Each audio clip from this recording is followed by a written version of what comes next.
Hi, everybody. Tim Hughes here. I'm the CEO and co-founder of DLA Ignite. And with me today, I've got Harland Merriam. And what we're going to do is we're going to be talking about his book, Profit Seeks Purpose, How to Make Money Without Losing Your Soul, a Modern Business Fable. Harland, thank you so much for coming on to talk about your book today. Can you tell us where we can find you? I think the best place I'm going to hold up the book here too is at www.profitseekspurpose.com. Just the name of the book.com, and they'll find me there. Thank you. And so give me the as I was saying to you before we went live, I have the one of the best jobs in the world, which is not only do I read a lot of great books, but I also am able to sit and talk to the author and ask them questions about it. So give us the inspiration behind the book. The book comes from decades of observation as a military chaplain, as a pastor, as an entrepreneur, particularly masterminding around tables with pretty successful entrepreneurs and seeing what they face and wanting to get that out in a story form so somebody can just use it and walk with the characters in the story. So it's worth saying it's not a business book. It's a novel. Yeah, it's fiction. It's a Yeah. bit. It's It's a a fictional novel. story about you get a protagonist and that person is in a certain place and it goes through they go through have a number of impacts on their life and a number of changes. That's it. And hopefully the reader is just walking alongside. Caleb is the name of the protagonist in the story. Yeah. So you spent time in both the pulpit and the boardroom. What is the biggest lie the business world tells us about purpose? Well, I'm afraid that I look at it as profit, people, and purpose. And too often the boardroom makes it profit only. And profit's easy, we can measure it. But people and purpose are probably a whole lot more important in the long term. And so give us an example. If all we're working toward is that bottom line, and it's easy to measure that, but we're really not paying attention to the people. Let's say they're in our business, or with Caleb in the story, he owns apartment complexes and he sees the residents as doors or income sources versus as people. There's a big difference in that. Because there's a point, isn't it, where he goes from thinking about in effect buying complexes and seeing it as rent, and then actually seeing it as a complex and actually seeing the people and fixing the things and making the place better for the people there, isn't it? Yes, and when he does that, and I wish more boardrooms would do that, his business does well. He has some challenges with it, but his business does well when he starts seeing the people in his office, if you will, as well as in his apartments, as people with names, with stories. Yeah. In your book, you talk about profit seeking purpose. Does profit naturally want to find a mission, or do we have to force it to behave? There's a lot of work these days on a mission statement, putting it on the walls, having a mission statement, but that's different than living it. And I guess that's the piece here is, of course, we have to have profit. Of course, we have to pay the bills and hire people and make enough money we can stay in business to do what we do. But it's the purpose that is the stronger foundation for the work that we do, the lives that we live. How do you respond to the cynical view that business is for making money and charity is for making a difference? Why can't they be separate? I guess they can be separate. A lot of people keep them separate. I just think they're more powerful when they're together. That people in business don't just see it as profit, because then they really miss their life, their self, when it's just money. And when they can experience the joy, at least in the people that I work and facilitate, when they experience the joy of that, it just adds such depth to the work that they're doing. Because there's one piece in the book, isn't there, where one of his one of his renters basically trips over a paving stone and Yes. therefore sues him. Yes. And because they see the money that they're suing him for, ultimately being able to pay for the school fees and to set themselves up. So in a way, they're profiteering, but you can see the motivation behind that.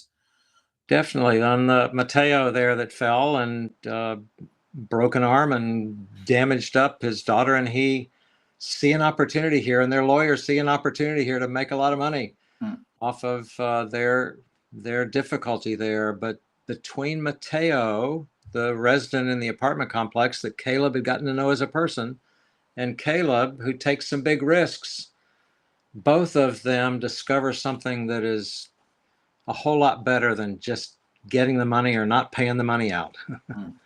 Because actually Caleb gets to the point where he realizes that he needs to invest in the apartment block, and actually if the people are happy, they pay the rent. Yes, he had painted it up, he had put some new landscape in, he had prettied it up, but it still wasn't serving the residents there. And as he got to know them, he was able to serve them. They stayed longer, they invited their friends to come. The complex had a higher return on investment than if he hadn't. You mentioned the loneliness of leadership. Why does high-level success often result in isolation, and how does purpose fix that? I'm not sure it's purpose that fixes it. I think that's where the circle or the community or the masterminding that I call it comes in there to battle the isolation. The isolation comes because who's going to speak the truth to the boss? The isolation comes because we think we have to do it all ourselves.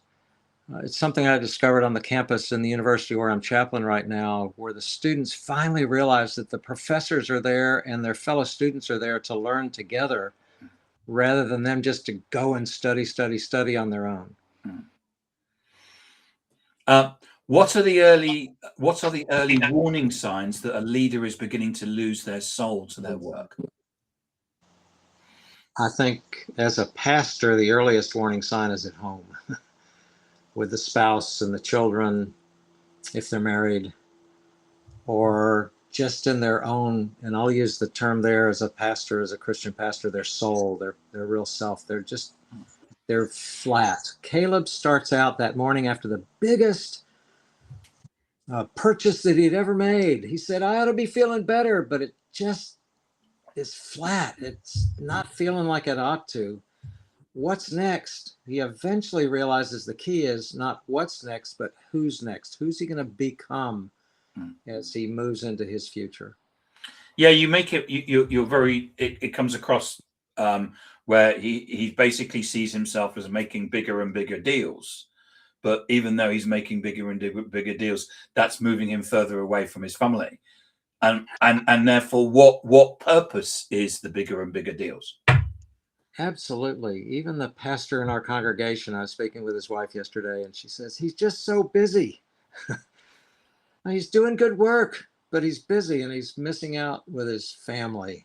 He's missing out on being able to rest. And it happens for the military tremendously. It happens out there in the entrepreneurial world that we just spend so much time at work that we miss life. You often talk about slowing down as a superpower. In a 24/7 digital economy, how does a high achiever actually practice holy slowness without losing their competitive edge? I think they gain their competitive edge in slowing down and reflecting, in pausing. I think the pause is where real growth happens, particularly when the pause is done alongside others. Not just, although I get out and walk in the morning to find some private time, but I find the real growth happens when I pause or slow down with a small group of others, that we built a space where we trust each other, we're honest with each other, where we support each other. And if we need a kick in the seat of the pants, we give that to each other too. How has your background in real estate, a notoriety, hard-nosed industry, shaped your view of the spiritual health? Whoa. Uh, the 128 unit complex that we bought just 2 months before COVID hit. Okay. Talk about being challenged, fear. We had 20 investors that invested a couple $1,000,000 with us, and this thing had to work or I'm out a couple $1,000,000 because I would back it up. I learned a lot during that time, deep in my soul, I think, in that time. What's right, what's true, what's good, how do we make this thing work, how do we be flexible? We'll just keep plugging away. Was that where ultimately you took yourself out your comfort zone, and it's one of those things that some of the best places and the best things we can learn is by taking ourselves out of that comfort zone. Definitely that. Yeah. What is it? The comfort zone is where our dreams go to die. Yes, yeah. That's that old quote, but it's true. I have pushed my comfort zone, miles beyond where it was, uh, even just years ago, especially decades ago, even weeks ago, to push through that, not beyond it where it's dangerous, but just beyond where it's comfortable into that space where the growth happens. Is it possible to be too purpose driven to the point where the business fails? How do you balance mission with margins? Oh, good question here. And it's one that I'm asked regularly. Again, on something just the other day with somebody, when I said my purpose in life is to serve, and the person asked me, "But if you're not around, you can't serve." It is this, profit is important, ambition is important, but there's something more than that. And when the two are together, then you have the ability, the capacity, the resources to really serve. So it is keeping that balance. Um, Keeping that balance. How do you think you keep that balance? I mean, because it's very easy to say we need to have balance, but what from what you've learned, how do you get the balance?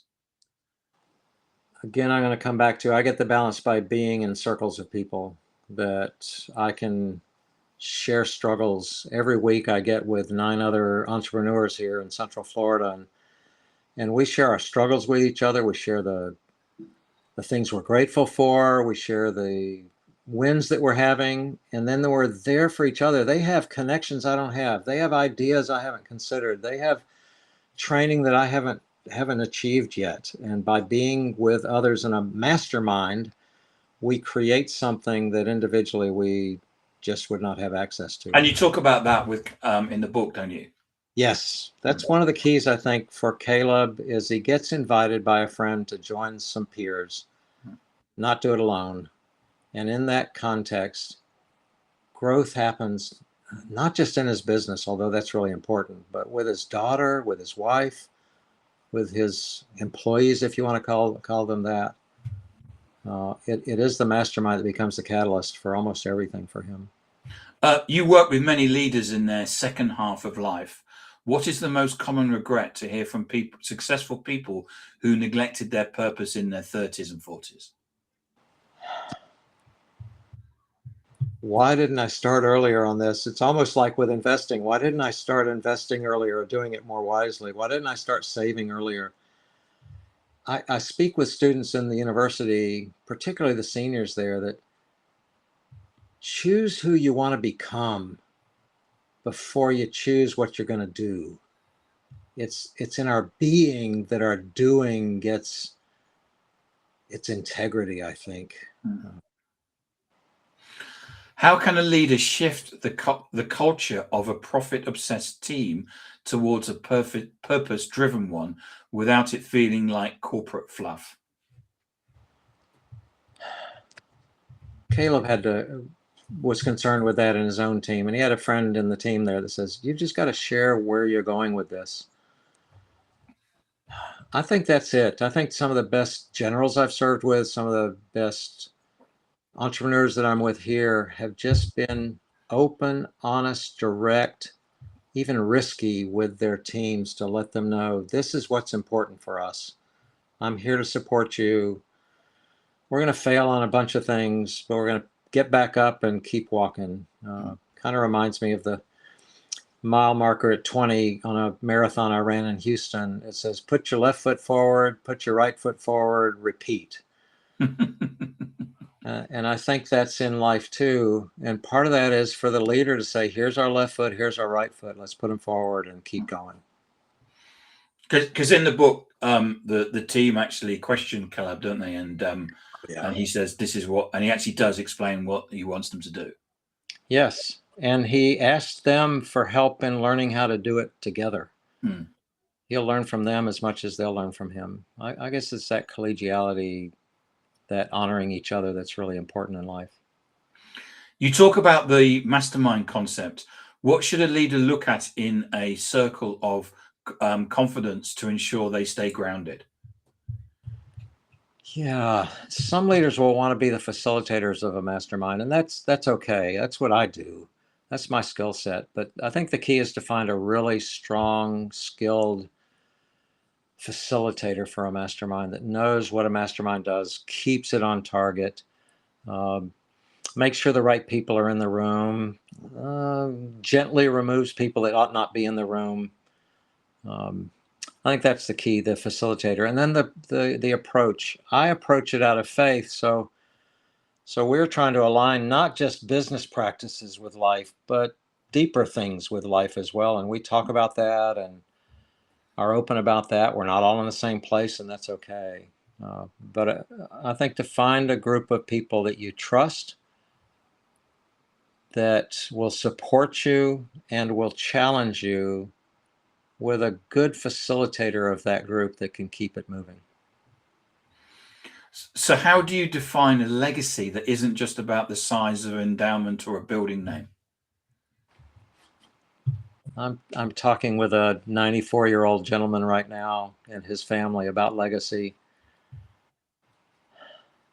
And it's not just a building name. It's discovering what his deepest joys are in life and helping him find a way that those can keep being expressed while he's here and with his children and grandchildren after he's gone. If someone is currently in a job they hate just to pay the bills, how can they find purpose in that profit? Or is it time for them to quit? Sometimes it's time for them to quit. Just get out of the people that are dragging you down. No question about that. Not easy. And sometimes it's about just getting inside your own self and deciding I can make this work. I'm gonna do things differently here. I'm gonna do my best with what I've got. Kind of that's the old scout motto, do your best. Or the old Army model in the United States, be all that you can be. Perhaps when you're all that you can be and doing your best, you can transform a job from just being drudgery to real joy. So how you have a very peaceful personal life. How does that quiet life fuel your loud business decisions? Good question. Kind of goes back to an earlier in there. How do we get that rest? How do we get that pause? I think my quiet life, it starts early in the morning for me. A lot of people, the old, get up and spend time. So I spend time by myself early in the morning. I always have. Maybe it's because of my Army background. We got up at dark 30 all the time. Maybe it's that. Just get the day started right. Decide where I'm going during the day. Decide what's most important. I make a little list. Say, here's the one thing. Maybe it comes out of that book. The one thing I want to make sure I do today. The things I must do today, and then the things that I got there to do today. And I try to keep that one thing and the must things high priority. And the final question, Harland, if there's one Monday morning action step our listeners can take to start aligning their profit with their purpose, what would it be? Find at least one other person. I would say probably find 3 or 4 other people and start connecting with each other, create a safe space to grow together, to help each other. This is your mastermind group that you're talking about. That's the concept. Yeah, it takes all different kind of shapes, but that's it. Get with a circle of people. Don't quit doing it alone. And you talk about that in the book as well, don't you? Yeah, get a copy of the book and walk alongside Caleb and see what resonates with you. And we've had a comment from Phoebe Oblar. Harland talked about having a community of like-minded, talented individuals beyond spiritual groups. How does one find such groups that have a depth of both entrepreneurship and spirituality? That's a great question, Phoebe. Thank you. It is, and it's hard. The people in the mastermind that I facilitate, Phoebe, are people that found church. They're Christian people. I'm a Christian man, but they found church didn't understand them, and they're in entrepreneurial circles out here, business. I get asked once a week to go into an entrepreneurial business circle. Yeah, and they find there they don't understand the deeper things that they're struggling with in life beyond just, the bottom line. So it is keeping your antenna up, Phoebe. So I did, and some others did, and pretty soon there were 9 of us that are meeting every week. We've been meeting for a year and a half now. And the book comes out of that because I wanted other people to realize that's available to them. I hope you'll find somebody, and then maybe somebody else, and you'll start getting together to support each other. Harland, thank you so much for coming on and talking about your book, Profit Seeks Purpose: How to Make Money Without Losing Your Soul, a modern business fable, because it's actually a story rather than a dull business book. Right. If I wanted to buy a copy of this, where can I get one from? Amazon. Go to Amazon, look it up. Profit Seeks Purpose. It'll be right there. Soon we'll be out in a audio format. Right now it's in a paperback and Kindle. Excellent. And Harland, where can we find more information about you? The title of the book, www.profitseekspurpose.com. Look forward to talking to you. Excellent. Thank you, Phoebe, for your comments as well. And thank you. So, and Harland, thank you so much for coming and talking about your book and sharing your insight.